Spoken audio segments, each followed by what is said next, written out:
ጤና ይስጥልኝ ዛሬ የምሰራው መኮሮኒ ከቱና ጋር ነው።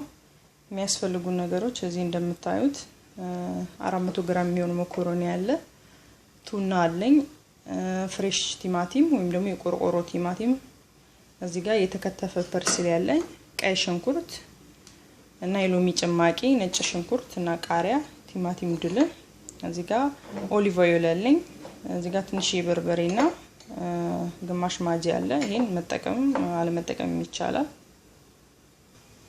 እሺ አሁን በመጀመሪያ ኦሊቭ ኦይሉን ከጨመርኩኝ በኋላ ሽንኩርቱን ትንሽ ተሰዋለሁ። እሺ በሌላ ድስት እንደዚህ ውሃውን ጨውና ትንሽዬ ዘይት አርግቼ አፍልቼዋለሁ እና መኮሮኒውን ቀቅዬው ተመልሼ እመጣለሁ እና ነጭ ሽንኩርቱንም አብሬ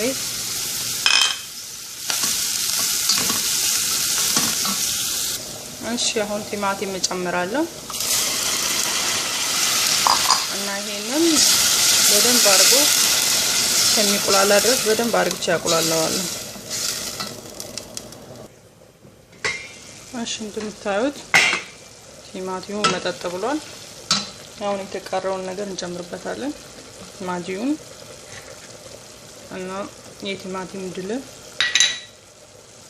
እና ትንሽ በርበሬ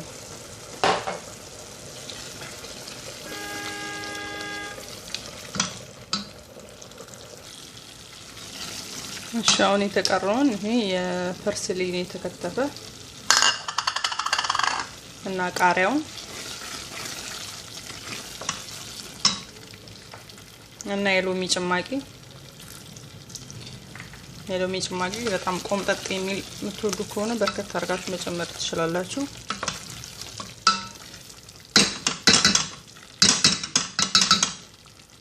እሺ ተመልሰን እንመጣለን። ይሄ በደንብ እንትን ካለ በኋላ ቱናውን እንጨምርበታለን። እሺ አሁን ቱናውን ጨምርበታለሁ። ውሃውን አጥልየዋለሁ እና 1-3 ደቂቃ አቁላልቼው መኮሮኒውን ጨምርበታለሁ። እሺ አሁን በደንብ ተቁላልቷል። አሁን የተቀቀለውን መኮሮኒ ውሃውን አጥልየዋለሁ፣ እሱን አሁን ጨምርበታለሁ።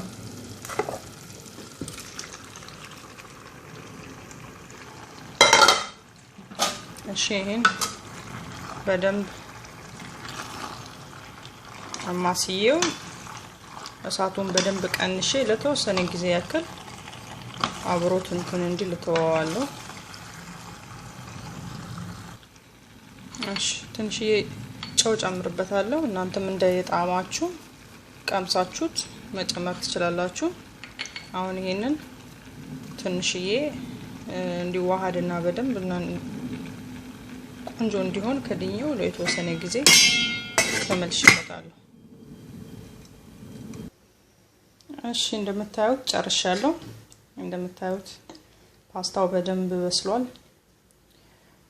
እንደዚህ በጣም እንዲበስል ካልፈለጋችሁ ከቀቀላችሁት በኋላ ውጪ ላይ መቀላቀል ይቻላል። እኔ ግን በጣም ይበሰለ ስለምወድ ከቀቀልኩት በኋላ አንድ ላይ በደንብ አርግቼ የተወሰነ ሰዓት ጨምሬበታለሁ በደንብ እንዲበስል እና ሰርታችሁ ሁላችሁም ቤታችሁ ሞክሩት። አሁን ይቀምሰዋለሁ። በጣም ቆንጆ ነው፣ በጣም ይጣፍጣል። ሰርታችሁ ካልቀመሳችሁ ጣዕሙን ልታውቁ አትችሉም። ስለዚህ ሰርታችሁ ሞክሩት ቤታችሁ ውስጥ። አመሰግናለሁ። ቻው።